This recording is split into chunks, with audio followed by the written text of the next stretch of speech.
पोक्सोच्या गुन्ह्यातील फरार आरोपी तथा डॉक्टर शिरीष वळसंकर यांचा जावई सुजय फडके याचा शोध अद्याप लागत नसल्यानं पोलिसांच्या तपासावर प्रश्नचिन्ह निर्माण झालं आहे।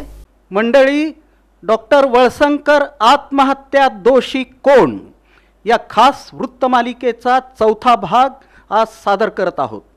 पोक्सोच्या गंभीर गुन्ह्यातील फरार आरोपी तथा डॉक्टर शिरीष वळसंकर यांचा जावई सुजय फडके याचा शोध अद्याप लागत नसल्यानं पोलिसांच्या तपासावर प्रश्नचिन्ह निर्माण झाले आहे।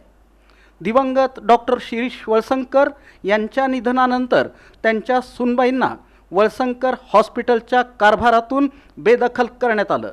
त्या आपल्या पतीपासून 2 मुलांसह सध्या विभक्त असल्या तरी अद्यापही त्यांची 2 मुलं वळसंकर घराण्याचे अधिकृत वारसदार आहेत।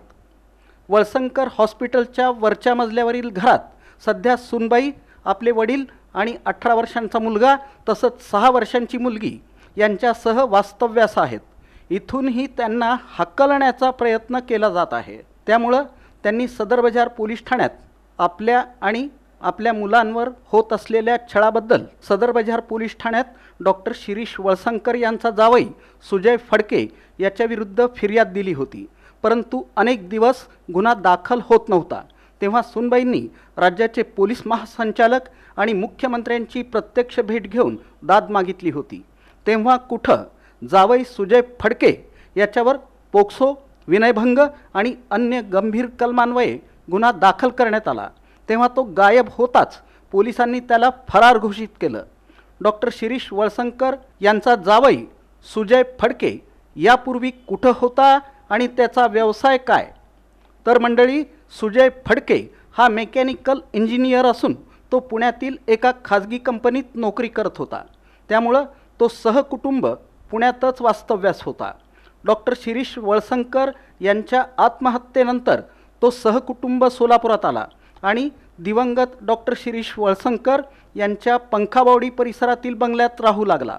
दरम्यान तो वळसंकर हॉस्पिटलमध्ये वरिष्ठ पदावर दरमहा 8 लाख रुपयांच्या वेतनावर रुजू झाला। एवढंच नव्हे तर सुजय फडके यानं वळसंकर हॉस्पिटलची सर्व सूत्रे अप्रत्यक्षपणे आपल्या ताब्यात घेतली। वळसंकर हॉस्पिटलचा मालक मीच अशा थाटात तो वावरू लागला।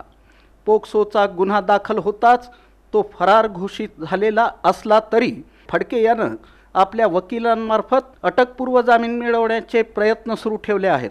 त्यामुळं त्याला लवकरात लवकर अटक करण्याची मागणी होत आहे।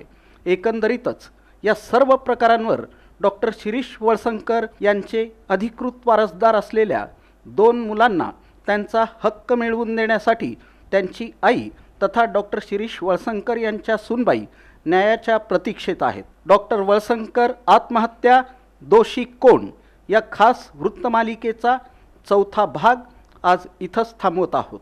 पुन्हा भेटूया उद्याच्या 5व्या भागात।